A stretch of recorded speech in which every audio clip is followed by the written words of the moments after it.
নমস্কার। ঈশ্বর দর্শন ইউটিউব চ্যানেলে আপনাদের সকলকে জানাই সুস্বাগতম। আজকে ঈশ্বর কথায় বলবো ভগবান বুদ্ধদেবের। ভগবান বুদ্ধর একটি কথা। ভগবান বুদ্ধদেব তিনি আশ্রমে বসে ধ্যানস্থ হয়ে আছেন। তখন একটি যুবক এসে ভগবান বুদ্ধকে বলছেন যে আমি সংসারে আমার যেন কেমন যেন হয়েছে।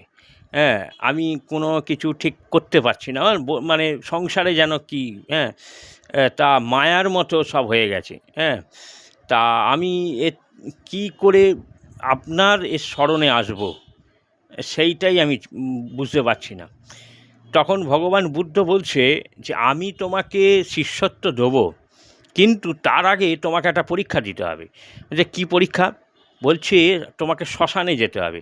শ্মশানে গিয়ে সারা দিন রাত অবধি যা দেখবে সেইটা পরের দিন এসে আমাকে বলতে হবে। যদি আমি বুঝি যে তুমি সত্যের পথ বুঝতে পেরেছো ওইখান থেকে, তাহলে আমি তোমাকে শিষ্যত্ব দেবো। সে চলে গেল এবং শ্মশানে সারা দিন বসলো, সারা রাত বসলো। সে সেরম কিছু পেল না, খালি দেখলো মরা এসছে যাচ্ছে, সেটাই বলল।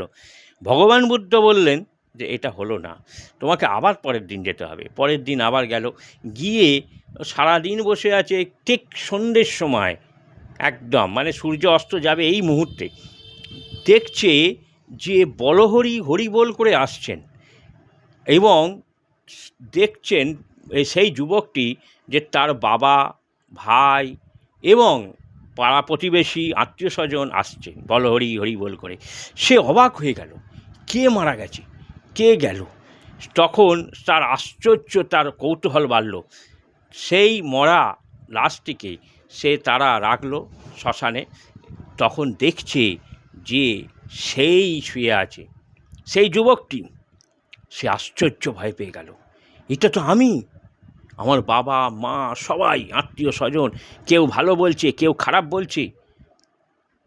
তারপরে লাশটাকে পুড়িয়ে দিয়ে সবাই চলে গেল বলহরি হরিবোল করে।